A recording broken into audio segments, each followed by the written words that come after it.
cup at a time. Yeah, this is tea time. Yeah, making a difference. One cup at a time. Tea time. So be sure to grab your tea, grab a seat, and tune in to Miss Liz. Tea time. Making a difference. One cup at a time. Tea time, yeah. Tea time.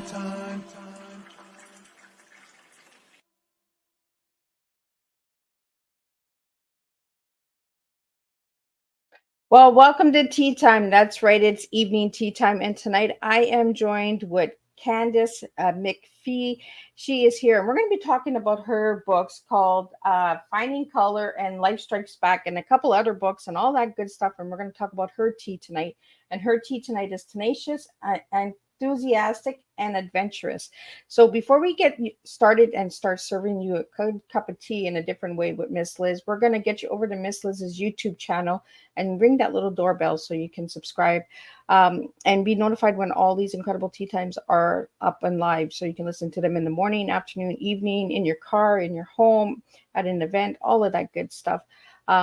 And if a tea time resonates with you, please share it with your loved ones and friends, because that's what these tea times are for, is to help other ones connect and resonate with. And we have some incredible books, so you can get some Christmas shopping done, because Christmas is coming. Yes, Miss Liz mentioned the word Christmas. So we're going to get that all out there for you guys. So let's get the disclaimer going. Then I'm going to do Candace's bio, and then we're going to get Candace in here. And we're going to spill some tea with you guys. And you do not need to drink tea with Tea Time with Miss Liz. You can have a glass of water, a glass of juice, coffee, tea, glass of wine, whatever you feel comfortable drinking. So the disclaimer for Miss Liz's Tea Time live show: Miss Liz myself is going live using StreamYard. Before leaving a comment, please grant StreamYard permission to see your name at StreamYard.com. Please be advised that the content brought forward for any Tea Time show hosted by myself, Miss Liz, is always brought forward in good faith. However, may bring forth dialogues and opinions that are not representative of my platform. The facts and information are perceived to be accurate at the giving time of airing. All Tea Time guests and audience participants are responsible for using their good judgment and taking any action that may relate to the discussion. The content brought forward may include discussions for some where they may be emotionally at risk. It's significant to know that the show is engaging in discussion forums only to offer and inspire awareness and connection, and is not providing therapeutical advice. If you have any questions about the disclaimer or the panelist discussion, you may freely contact me, Miss Liz, through my email at bookingmissliz@gmail.com. Moving forward, should you choose to voluntarily participate in tonight's show in any aspect, I myself, Miss Liz, welcomes you. And should you decide that this show is not made for you at this time, I respect those wishes, and we'll see you at a later show at a later date and time. And again, all Tea Time shows are done on Thursdays, 3 p.m. and 7 p.m. Eastern Standard Time. If you see Tea Time on a Monday, Tuesday, or Wednesday, it's a surprise tea time, special tea time, or a rescheduled tea time. Miss Liz just does that. I'm just all over there, so you'll get Miss Liz anytime. So now a little bit about my incredible guest who's waiting in the background. Candace is born in Montreal, Quebec. She spent years backpacking and working around the world. She has a Bachelor of Commerce degree on MBA and worked for 20 years on 4 different continents, and now calls Calgary, Alberta home. She got married, had kids, and things got busy. Time was moving by quickly, and her kids were growing up fast. She shifted gears and quit her job to spend time at home. During COVID lockdown, she had time on her hands and decided to try writing, and started writing the Back in the Year series. When she's not at her computer yelling, just a few more pages, then she'll make dinner. She loves hiking in the Rocky Mountains, hot yoga, reading romance novels, and making up new cake recipes. Especially likes to laugh and spend time with her husband, the self-proclaimed grumpy motherfucker, and my 3 awesome kids. And yes, Miss Liz will put the explicit out there, because I think it's pretty cool that we can swear once in a while. It releases the endorphins. Let me get Kate and Candace in here, and let's spill some tea together. Welcome, Candace. Thank you. Hi. When I always open up, I have a mouth full of words, right? And it's just like blah, blah, blah, blah, blah, blah, blah, blah, blah, and it just falls. So I really want to thank you for joining me tonight on Tea Time, Candace. Let's start with who was Candace as a little girl and who's Candace now? Oh, okay. Little girl and now is not terribly different, I have to say. I was always laughing, probably maybe a little bit more super naive as a kid, and probably still a bit naive, but I kind of enjoy that. Um, just likes to play, likes to have fun, and just doesn't take things too seriously, appreciates what I have. And to be fair, it's pretty similar now. I have I have a thing I like to do with people I meet when I first meet them, and because it kind of gets me to know folks a little bit. And I ask, "What's your inside age?" So my inside age is 13, so I feel still 13. But do you have an age that pops out to your mind? For me, 9. 9. I don't know why. That just popped in my head. It was just like 9. What Then happened to me at 9? I'm not even sure. yeah, well, some people are old souls, right? Like my younger brother said when he was 20, he said, "Oh, I'm 45." Everyone has an age inside, and yeah, 13 was my age. I had to sort of play with it a bit, but yeah, so not too dissimilar, to be honest. Wow. And you caught me off guard. I don't know why the number 9, like the age 9. You know what? It is what it is, and if number 9 is a good age, then you just like to kick back and skip, and stop and smell the flowers and maybe get distracted a bit and just have fun. Wow. I've never been asked that question, so thanks for asking that though. So I want to get into your tea right away because I feel like my almost telling me to get to your tea right away. So the word Okay. tenacious, Mhm. enthusiastic, and adventurous. Tell me Mhm. why those 3 words. Tenacious for me has always been sort of that, like a I didn't even I remember it took me till probably I was about 25 till I even understood what the word meant. And then when I really understood it, I'm like, okay, I get that word. I am that word. I don't let things go. I'm when I was working in the corporate world, I was famous for my drive-bys. I would kind of saddle up to my VP and say, "So," and he'd go, "Oh, okay, what?" And I'd have to sort of just to think about it. And I would come at it from a different angle. I always think that if you've if I truly believe something needs to happen and I'm not getting any momentum, I feel that I have framed my argument wrong. So I need to do whatever I can to sort of bring it up. So I need to reframe it. I need to reword it. I need to put the problem differently. I need to communicate it differently, whether it's maybe I'm talking, maybe I need to present something, like however I need to do it. And I feel this drive inside that if I don't continue, then I'm really letting the team down, whatever the team is. It could be something at work. It could be some way we need to work as a family. It could be, I don't know, that someone needs a party. I don't know, whatever it is.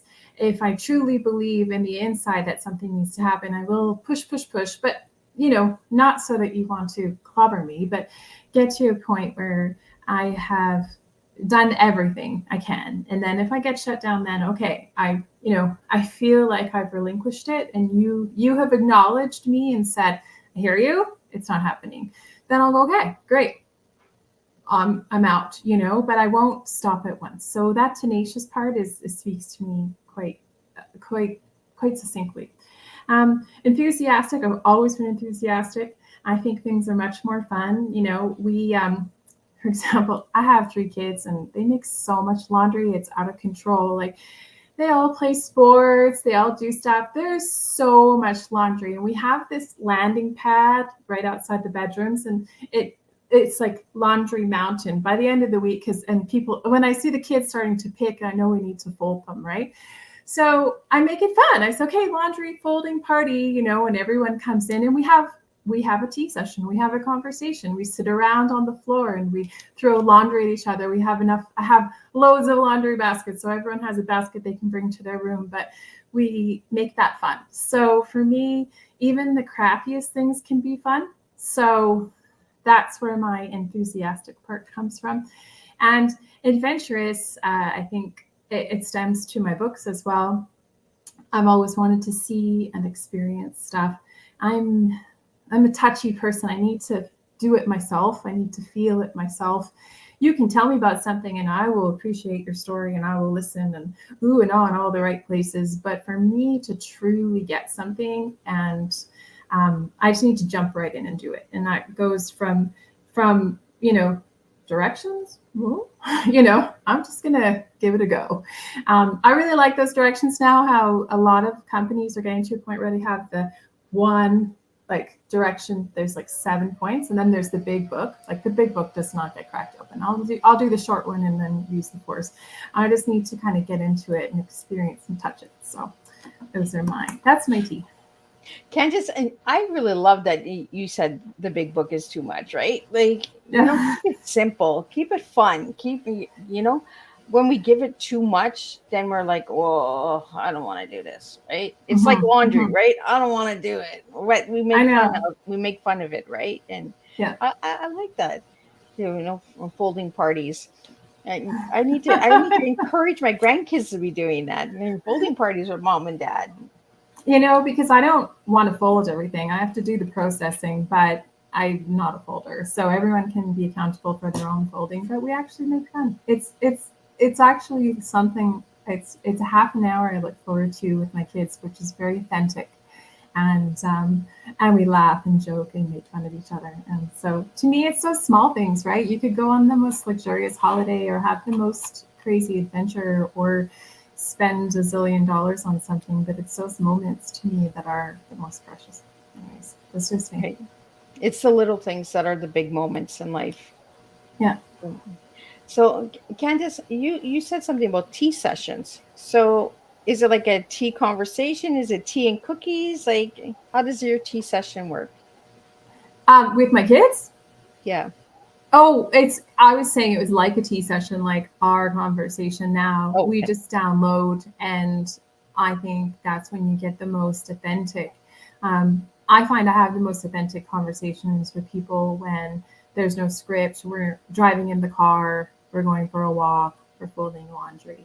That's when you get the good stuff, right? If you're trying to set up a time to say, okay, we need to have a chat and and that's one of the things when you mentioned when I had left work, I was finding that I would come home at 7:30 at night and I was so burnt out. I didn't have any time for them. And by that point, they were well over whatever it was. They've had hours since they've gotten home from school.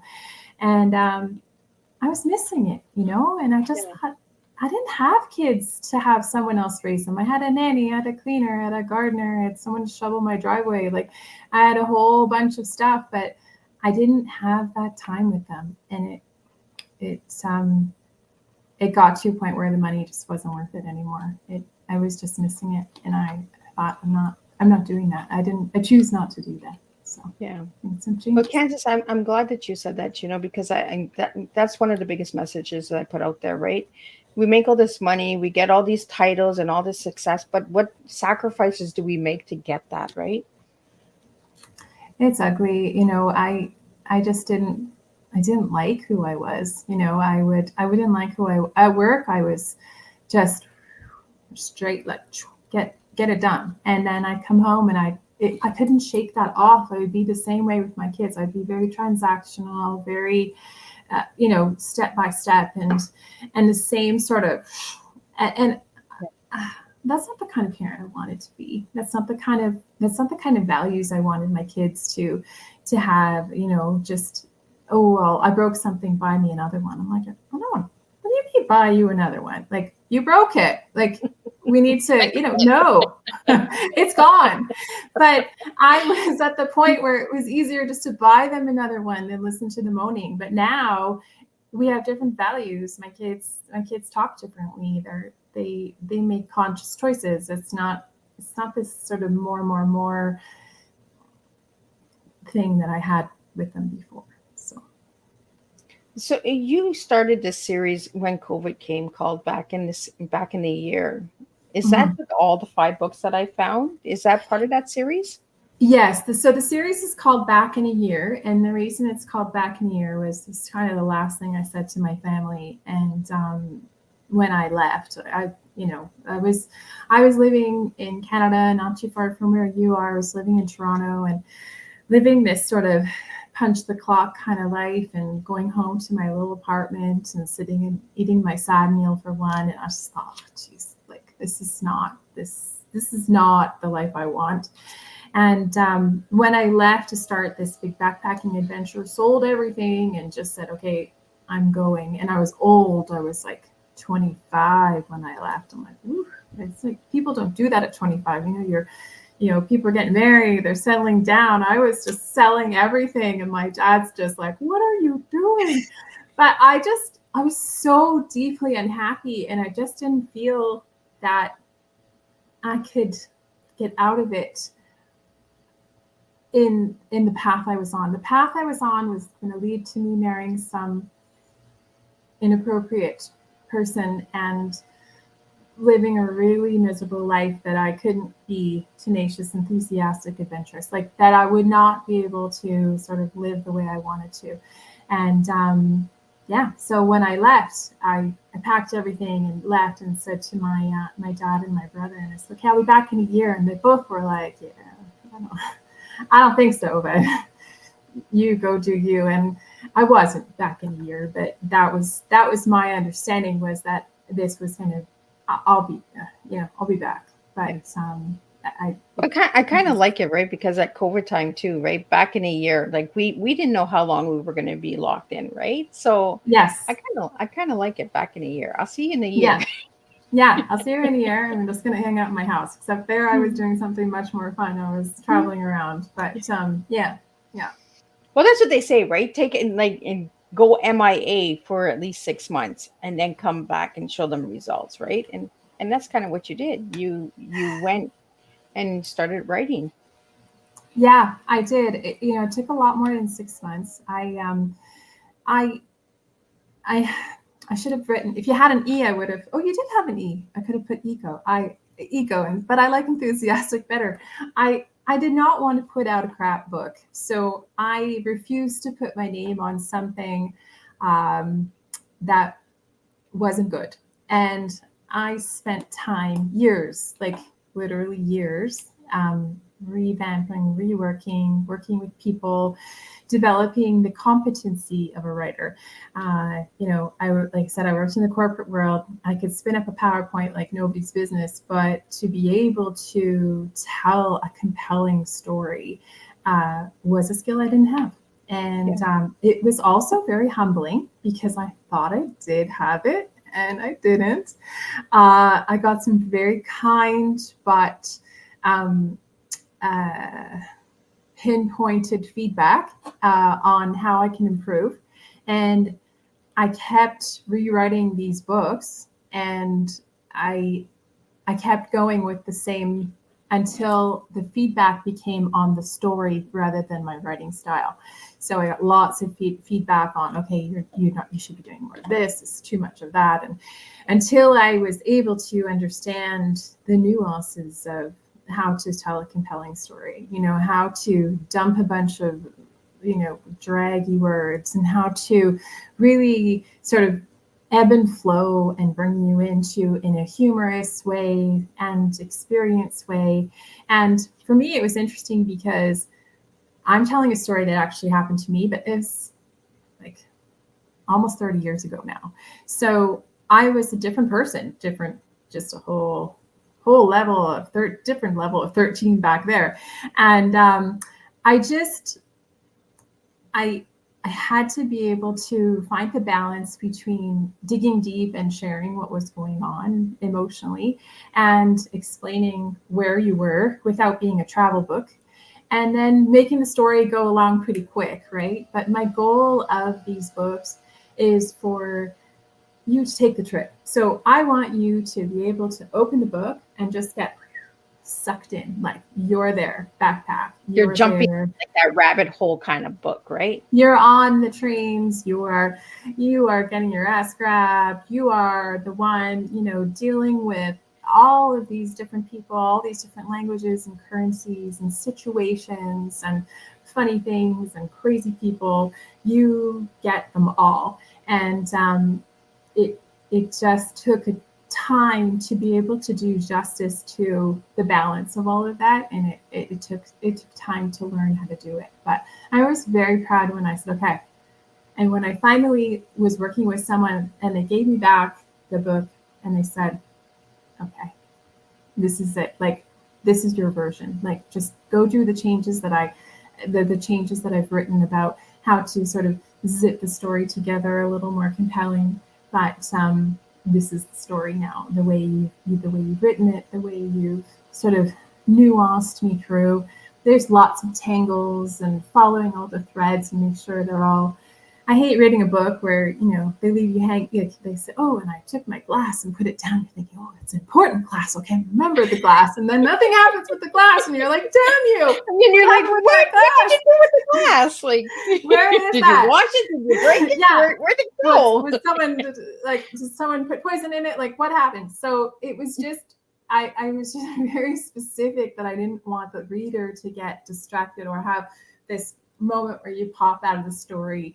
I wanted you just to kind of get there and go. And I've had a lot of feedback on finding colors specifically around folk just picking it up and just, just getting through it. So.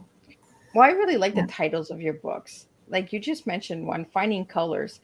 Like, how did you get the title of that book? That book was because that's kind of what happened during the story. The whole thing kicks off because my mom got cancer when I was in my teens, and my whole family rallied and we looked after her until she died just before my 23rd birthday. So a lot of different type of growing up happened during that time period. There was a lot of experiences I missed, but a lot of experiences I had, right? And I knew I only had a short time with her, so everything else got pushed away until, we knew there was a time limit. So we all just kind of rallied and did what we had to do so we could be together as family and help her. But after that, because I spent so long as a caregiver, there's so much of your time. Like if you were to draw a circle and say, okay, how much of your time is a caregiver? Is 1/3 of my time was being a caregiver. And I was kind of like this rudderless boat, just not sure what I wanted, who I was, just like a lot of people at that age, nobody, like you're still figuring stuff out, but I really didn't know. I didn't even know what chores I like what hobbies I liked, because I didn't have time for any. So that sort of deep sadness that I had was just sort of turned my world just gray. Like the moment she died, we were all with her, and it just turned down, and it was just, the world just became very gray and very dull, and every step was work and every moment was work, and I just didn't know what to do with myself. And that's what this book is about, this journey of taking a chance, just saying, okay, I've always wanted to do this, I'm leaving, I'm going to go and do this. And throughout the book, there's lots of stuff that happens, in a lot of an idiot during the book, so I'm just putting that out there too. But it's about finding who you are again, and just being able to say, okay, I can see it. There's color here. I've got it. So that's what that book is about. And it's funny though.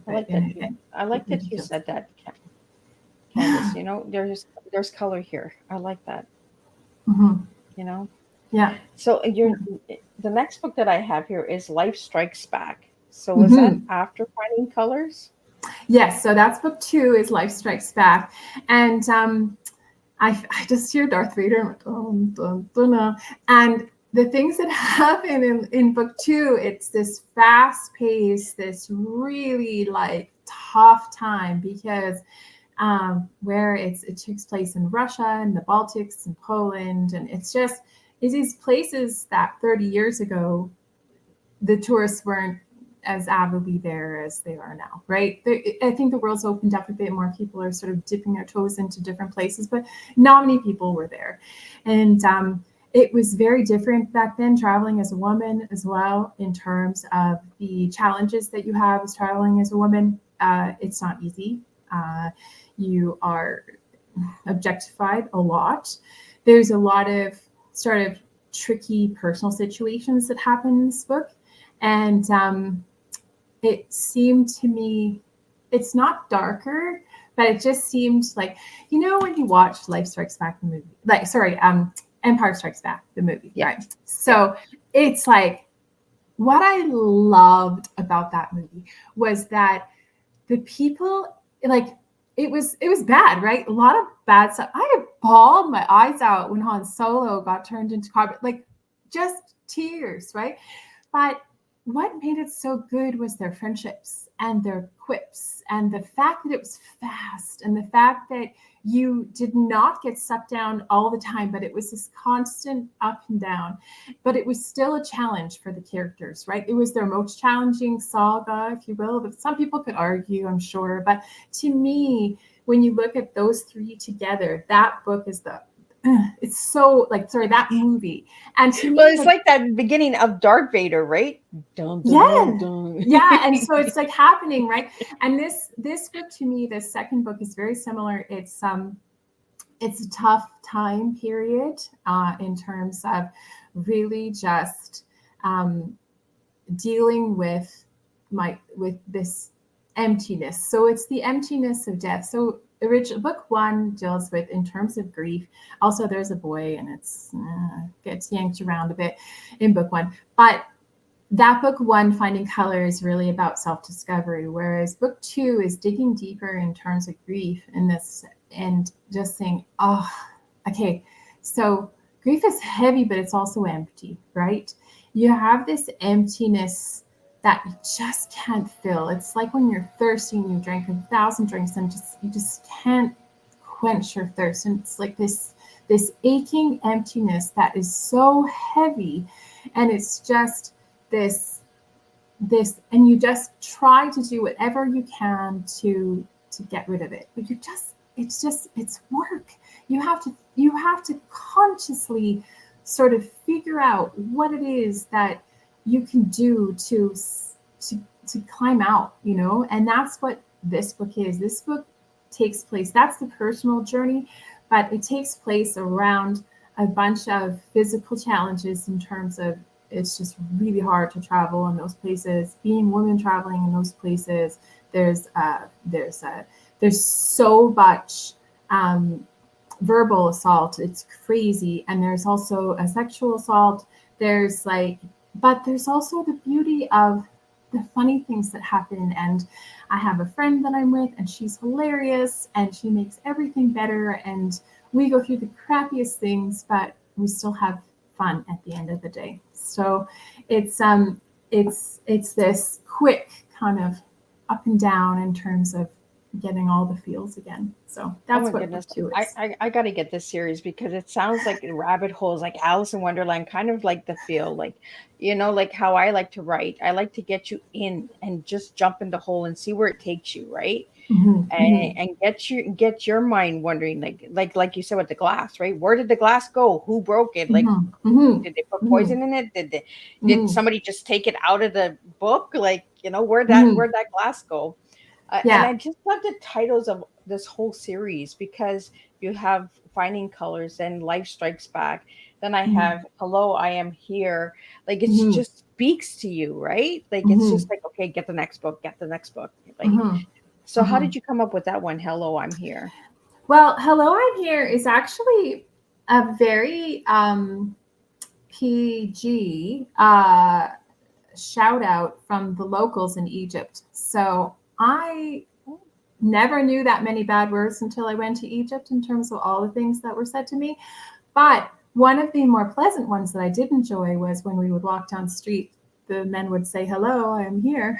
So they would want you to notice them. So it's kind of, that's where the double entendre is, but it's also about myself too, in terms of, you know, just I'm here and I'm present and I'm doing this. So that's where that one comes from. Well, Candace, you mentioned something, traveling as a woman. especially if you're traveling solo, right? Mhm. There is a big fear, um, a lot of risk Yeah, as well. I didn't have enough fear, probably. I was probably a little bit too laissez-faire, especially when, again, what I like about this, you could almost classify as historical fiction now because it is 30 years ago.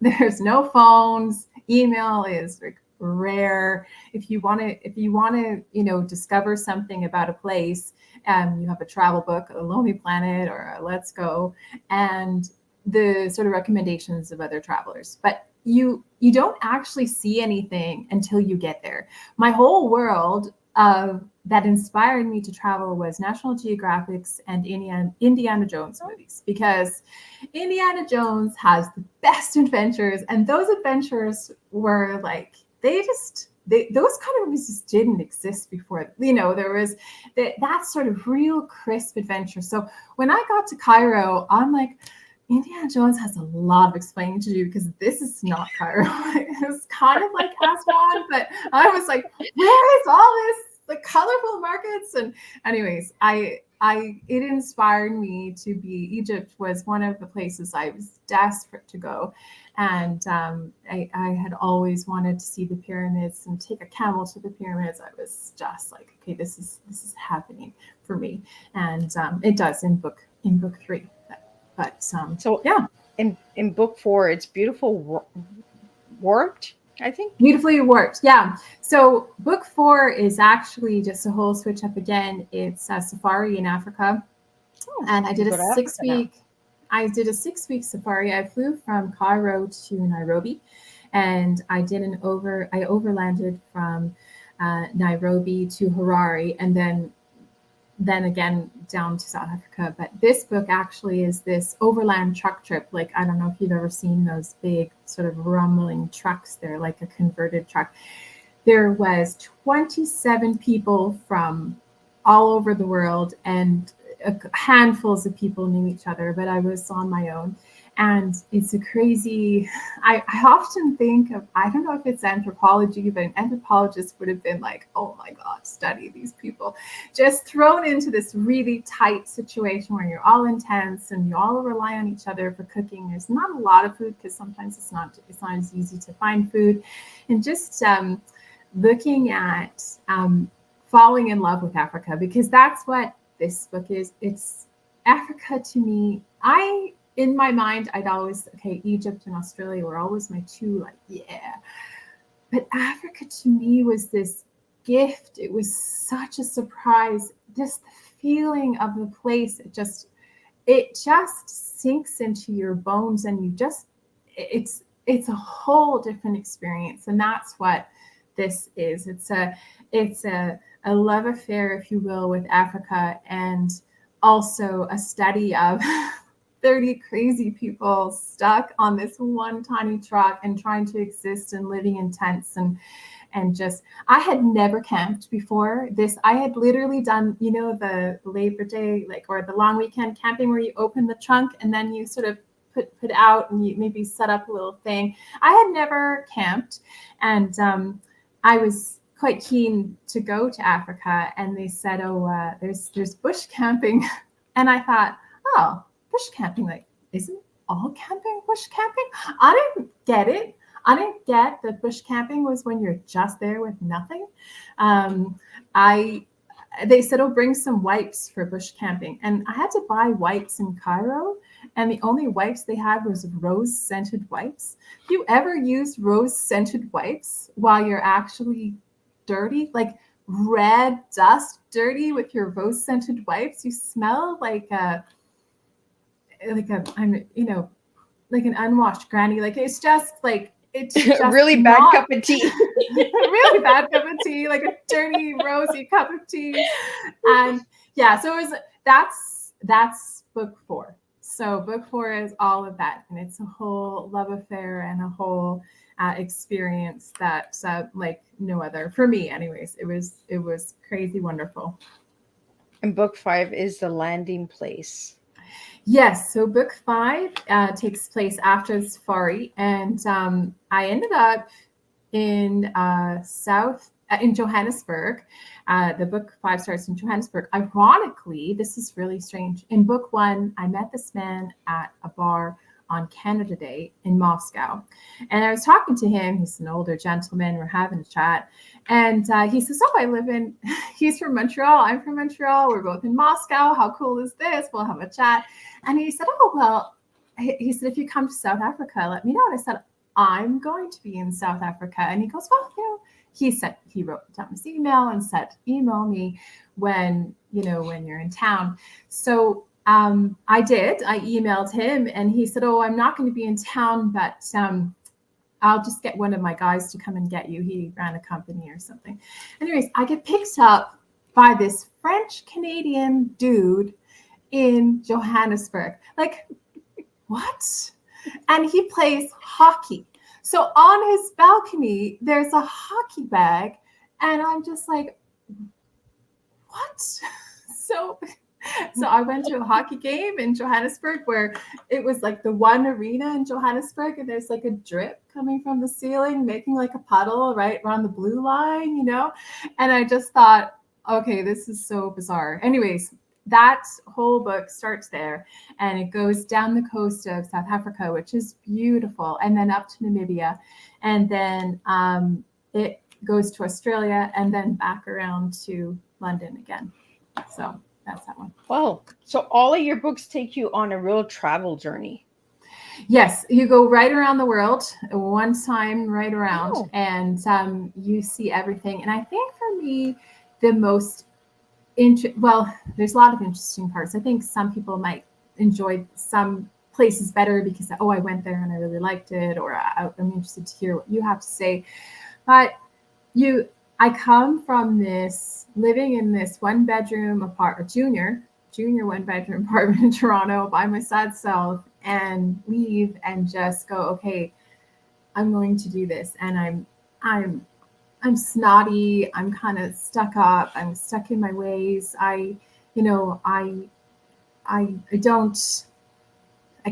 of feel like I'm owed something just because I spent those years looking after someone else. This is my time, But by the end of it, I kind of realize I grow, and it's a whole different me, and it's a whole different person. And just seeing the things I've seeing how lucky I am, and how fortunate I was to grow up in Canada, and just to have that opportunity to even be able to do it, just to be able to leave and go and have that time for myself, that gift of time. And I was, when in your life can you say, okay, I sold everything, so I had a pot of cash, and I thought, okay, this is it. The time I have is this much cash. So I wasn't time bound, I was cash bound. So everything I did the cheapest way. Everything I did, if I could save $1 by walking, I would walk. If I could save, by, I don't know, anything I could do in terms of making a sandwich instead of eating somewhere else, or whatever it was, traveling third class everywhere I went, take the detour route because it's cheaper. Whatever I could do, I would do to save money, because that meant one more day at the end of it, because I did not have a time-bound thing. This was a money-bound thing, which is different than most of your life, right? Because all your time, everything's so, okay, I have 2 weeks. Let's see. Are we doing all of it? Or are we just sitting around? Like, what are we achieving here? But it was such a gift, because it was this open-ended, and I could just take a big exhale and just do it. So, I think that's something that we really need to look into, right? Is money mapping, because we could travel a lot of more locations and enjoy the scenery by making a sandwich instead of eating at a 7-course meal, right? Like, that just gives us 3 extra days in this location. Yes. And it was like that. And even just getting places. I had an around the world airline ticket. It was much cheaper. It was much cheaper way to travel. And then in between, I would overland, whether it would be there's some places where taxi was cheaper, like in Egypt, or overlanding on a train or a bus or whatever. And what never terribly pleasant experiences, but yeah, okay. Yeah, it was whole different. I remember I was in book 5. I was in Namibia, and I was taking a train back to Windhoek. I was on the coast, and I was sitting there chatting with these 2 local girls. They're, I don't know, maybe 15 or something, and they had never heard of the internet. So I was trying to explain the internet to someone who didn't, again, 30 years ago, someone who didn't understand the internet. So trying to explain the concept, and I had a bad chocolate bar, and I was sharing my bad chocolate bar. Their uncle was over with them, just waiting a couple feet away, and they were waiting for their mom to come in on the train. And across the train track from us was the desert train, which looked like the Orient Express. I could seriously see these people in, they were sitting at a table, this like older couple. Her hair was done just so. She had like a really quite bougie scarf on, and he looked like he had a jacket on. They had flowers on the table. They're just cutting their steak, and I'm sitting there sharing my chocolate bar on the, on the platform, and it was just this, and I remember thinking to myself, oh, I would not want to be them. It just looked so stuffy, and it looked so, I could smell the fresh air. I could smell the sand in the desert. I could smell it all. I could feel everything, and I just did not want what they had. So, anyways, that's where I enjoyed my cheap travel. So. So Candace, we have a couple questions here. Your traveling experience, did that help with writing your books? Oh, my travel experience is the books. So that's the basis of the books, and that's the sort of I don't even know if you would call it the backbone or the plate or the icing on top. I'm not quite sure, because if you want to, the overarch story of the book is this the development of the main character and the growth and dealing with grief and understanding yourself, but it happens within the frame of traveling. And I've only sort of I feel like it's kind of like if everything's a flat playing field and things pop up. So what's in the story is only the best of all the things that happen. So you get to kind of go through. I was very specific on pacing in terms of I wanted you to experience like what it's like to be on that dusty train platform, or what it's like to be on that bus that smells like mildew, or how bad the shocks were, or whatever it is. But you don't need to have it every time. So there's just the best of those stories that kind of bring you through the overarching thing. So the travel is it. I used to avidly journal. I would write down it's a nerd at heart right here, so I gotta write it all down, and it's all in the journals, like not the book, but what happened. So, and the story is different than what happened. So in the journal is what happened, but the story is what I've been writing. And what age group is your books made for? It's terrible, isn't it? I would say anything over 18. I haven't let my kids read it yet, and they don't really want to, but fair. I think it's an interest level too. I think folks over 40 would probably find it pretty interesting, but I've also given it to a lot of younger folks who've liked it as well. We went on a big holiday last summer, and I had a suitcase full of my books, and I would leave them all over at different hostels and stuff when we were away. And I would leave my contact details in the books, and I had a number of travelers email me and say, "Oh my God, I loved your book." So it's been kind of neat. So younger folks have enjoyed it. I kind of look at it as a category of if you've taken the trip but didn't write it down and want to remember, if you didn't take the trip, or if you're thinking of taking the trip. These are kind of the books you want to read, or you just want to think it's just they're the kind of books that you can just pick up and just read. and just enjoy. I have people say, oh, I've laughed out loud. And everyone has said they laughed out loud at different places. And but also have people say, oh my God, I bawled my eyes out. Or I just thought, wow, there was parts that were emotional. There was parts that made me laugh. And it was just a fun ride. So that's what I want people to have. Well, and I like it. Like, I'll be back in a year, right? It just shows what you can do in a year. So how long did it take to write these 5 books? Much longer than the trip, that's for sure. It's taken probably a couple years for sure, and I've got 2 out. I'm working on my 3rd one. So yeah, way longer than the trip, which I find is a bit ironic, but oh well.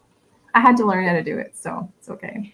So, Candace, do you have any plans of writing any new books or a new series or traveling somewhere new? Or Yeah, I said my kids and I did a trip last summer, and I had a vision that I thought, oh, it would be really fun if we wrote like a family version book, and thought, oh, it would be fun, like a family trip. But I didn't feel it. I think for me, writing these books has been on my mind since I've been taking the trip. I thought, oh, it'd be really fun to write about this, But at that time, it was just a pipe dream. And I think it's kind of cool I have this like dream come true, which is kind of neat.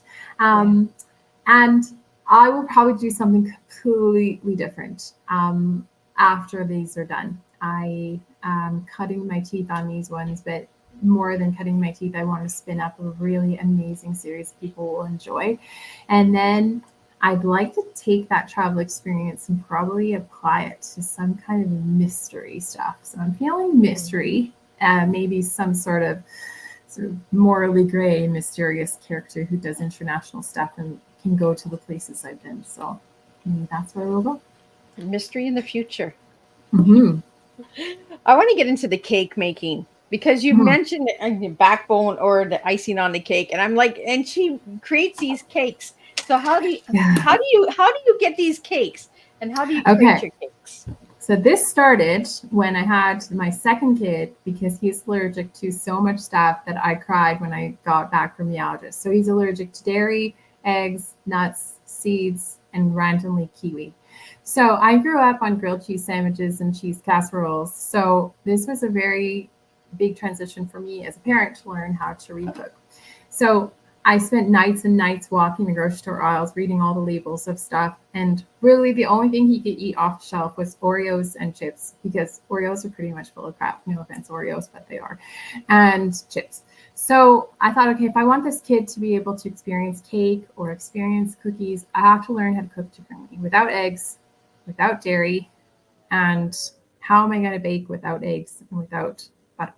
So I just had to relearn how to cook stuff.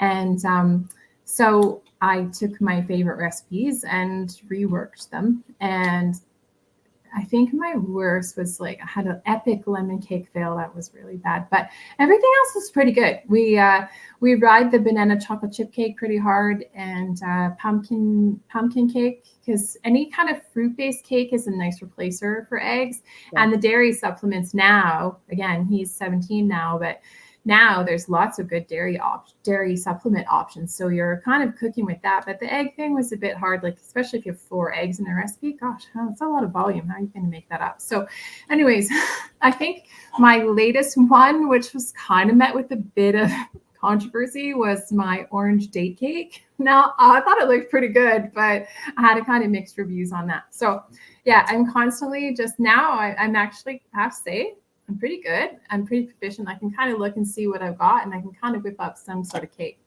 from pretty much anything. I can pretty much make a cake. So I couldn't go on one of those pretty baking shows where they do nice icing and stuff. That's not my jam, but I could whip up a nice cake for you. I was just watching this series on Netflix called Nailed It, where they have to make cakes, and I'm like, oh my goodness, no. And they're nailed it, and their icing's all sideways and everything. And I was nailed it. I know. Good job. Yeah, that would be what my icing would look like, but the cake would taste really good, and it would be dairy, egg, nut free. So call me if you need any of those recipes. I got them.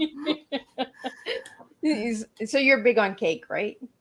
I'm big on cake because I didn't want him to miss out. So we are a big cake family, and there's always, my grandmother used to do pies. There was like she stacked those blueberry pies in the freezer, but for me it's cake. There's always cake in the freezer. So anyone that pops over, there's always cake.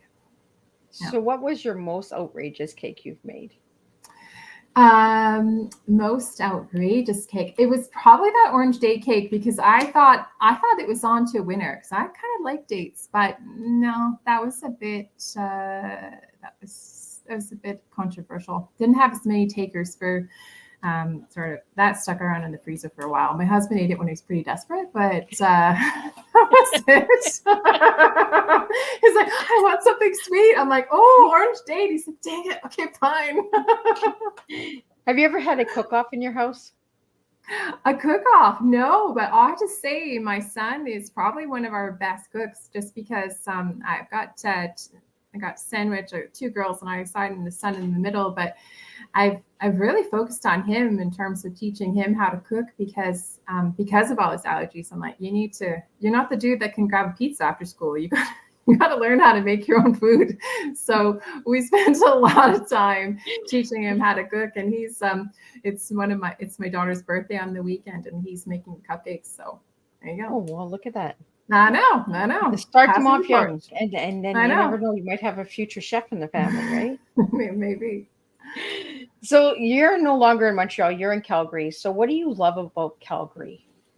Oh, those mountains. I don't know if you've seen them or if you've seen them in pictures, but in the pictures is exactly how they are. They are literally take my breath away. I have been living here for almost 20 years. And every time I catch a glimpse of those icy, like we just had a rainstorm, so they're back to the snow, but in the summer they're usually quite this like really different shades of charcoal and gray, but when the snow peaks come, so beautiful. It is breathtaking. You're not telling me you have snow already in Calgary, do you? We did. I haven't seen the mountains today, but we had a really bad rainstorm last week, and they had some snow peaks on there because of the elevation. We're much more. Yeah. Wow. And I really like that you had mentioned a Canadian dude. Like I was like, this girl is Canadian because just the word dude, right? Us Canadian girls, that's what we say. We say dude. We sure do. So with your Canadian dude, do you have a favorite Canadian hockey team? Oh, it has to be the Canadians. I'm from Montreal, so it doesn't change. Now, my brother, cheater that he is, has moved to Edmonton. He's an Edmonton fan now, which I am like not even talking to him about. But yeah, definitely the Canadians. So, Candace, you gave me the word, the color blue. Your favorite color is blue. Why blue? Mm-hmm. I don't know. I'm wearing green. I've got a green situation. I was going on hoping you were going to wear blue. I was just like, she likes blue. I know. I should have worn blue. I actually had a blue shirt on, but I spilled something on his head to change. It wasn't meant to be. Green it is. I'm like sadly going through my closet looking for something else. Yeah. So I just find blue very peaceful. It's funny. I didn't realize my favorite color was blue until we redid our kitchen and everything. And the tile and everything I picked, all blue. And I went, oh, okay. I guess blue's my jam. So yeah, everything's blue. So your kitchen's all blue. Wow, that's an interesting color for a kitchen. It's like an aquamarine blue, like a so like a teal kind of. Yes, like more like a teal. Yeah. Yeah. Oh, that's cool. I know. So it's weird. Okay. It's like under the sea. I've got like all these pictures of fish and stuff. I don't know. Oh, what do you know? Look at that. You got know. Under the sea. I know. Whatever. She's got adventure, guys. She's got adventure. Yeah. Give it a try. See how it goes. It works. It works. Well, you use the word adventurous, right? Like you're full of adventure. Mm-hmm. And you gave me the word empathetic for a word to describe yourself. Why that word? Mm-hmm. That's just me. I am like a mood sucker. Like I'll sit there and I can literally feel if someone's sitting beside me or even in the room, I can just feel their mood sort of slither over my skin. And if they're in bad mood, I'm just like, and it almost suffocates me. It's I can feel people's moods change. I'm just very in tune with where people are, and it's it can be a little overwhelming sometimes. But I don't know. My husband laughs because he says he'll ask me something and ask me a question, and I'll tell him. He goes, "How did you get them to tell you that?" I said, I didn't even ask them. I just sat there and they just told me everything. And yeah, I don't know. It's just how I am. Yeah. Well, when Yeah. people feel comfortable, right, they share and they open up. Mhm. If you're in a grocery store or something, does someone ever come up to you and tell you their life story or how their There's a day's lot of going? there's a lot of life stories. There's a lot. I think one of the most interesting things that happened. It didn't happen to me. I had my youngest and a baby Bjorn, and I was just loading the groceries in the trunk, and this woman stopped me, and she just went, "Oh, that child is just glowing," and she said, "Oh, the colors coming off that baby." She said, "Do not stifle her. Just let her be who she is," and some people might think, oh, it's a bunch of hooey or whatever, but I just thought, okay, cool. My rainbow baby here. She was just beaming out her colors. So, and she's super sweet like that. I call her Sunshine. So, but yeah, I'm kind of down with it. So I like that. So before we went live, you mentioned snowboarding and skiing and all of that Mm-hmm. stuff. So all of your children are directors or coaches, mentors, and all that. So Yeah, as my oldest got her ski license at 14. Ski instructors at 14, and she's just this little dynamo. She's like 5'2", and she's just doesn't take any prisoners. She's amazing. And my son teaches snowboarding, and my youngest snowboards as well. Living here in Alberta, it's lovely, and the mountains are crazy nice, but not much else to do. So we kind of embrace that mountain lifestyle and just rolled with it. We're so lucky where I live. It's a stone's throw from where we had the Olympics, and there's still a ski hill there. I can drive for 5 minutes and drop my kids at the top of the ski hill, and they can ski for a couple hours, and I can pick them up after school. And where can you say you can ski after school? Like, that's pretty cool. right? No, that is pretty cool. And that's another thing that you do with the family as well. So family get-togethers, right? Mm-hmm. So, Candace, I want you to let people know where they can get your books and how they can reach out to you if they'd like to have you as a guest and all that. So, if you'd like to just say your website and spell it out for the audio listeners. Yes. Okay. Yes. It's one of those names that you can spell it 1,000 different ways. So it's CandaceMacPhie.com. So CandaceMacPhie.com. And you can reach out to me through there. I've got a contact me page. And then there's links to the books there as well for all over the world. So all the links are there too. So it's kind of the best place to go. And then you can read up. There's pictures. There's all sorts of stuff on there. So best place. So it's a one-stop shop. So, Cadence, I want to know what book you would recommend out of the 5 of them. If somebody just wanted to buy one book just to get started, would they start at the bottom or the top? Oh yeah, no, you got to start with Finding Color. You got to start at the beginning. Yeah. I don't know. I'm a linear girl. It's just the stories are linear. I'm linear. It's all straightforward. And if you want to get it at all, start from the beginning. And it's a nice start, ease you in there. So yeah, absolutely. Well, I think it was a real pleasure having you tonight and sharing this amazing cup of tea and having these adventures and traveling and all of that. So, do you have any trips planned for the rest of the year this year that you're going to take, or? Yeah, no, not this year. We've done and dusted our travel year. My daughter has gone off to university, so that's been a bit of a change for us. We're just getting used to being one woman down here, and it's taking some getting used to. So that's where we are just now. Well, thank you so much for joining me on Tea Time. I really had a pleasure sitting and getting to know you a little bit and taking me on those adventures and getting to see the world. You like you said, once around the world, and be back in a year. I like that saying, like, I'll be back in a year and let's see what comes up in a year, right? So Yeah. Thank you so much for that. And thank you to the viewers and listeners out there. Thank you for your questions and your support. Miss Liz could not do this without all of you guys. We will be back Monday, Tuesday, and Thursday next week. So there are 4 tea times coming. We have Mark Stephen Pearl coming on Monday. He'll be talking about a cup of tea on a como. So elder care and that as well. And then on Tuesday, we will have a returning surprise guest. Lillian Brumpton will be coming in, and we'll be talking about networking, intentional networking. And then we have on Thursday, we have Daphne McCall coming in, and she's a sister of mine from Sacred Hearts Rising. She'll be coming in and talking about You Do You, her book. And then we have Jolie Illustron, I think I'm saying it right. And she'll be coming about illustration and fantasy. So we'll be talking about a lot of cool things. Yeah. So we'll see everybody next week, same time, same place, and we're going to serve a different type of tea, Miss Liz style, with tea stories and words, and we'll bring a difference to the world, one cup of tea at a time. So I'll see everybody next week. Don't forget, keep serving your teas.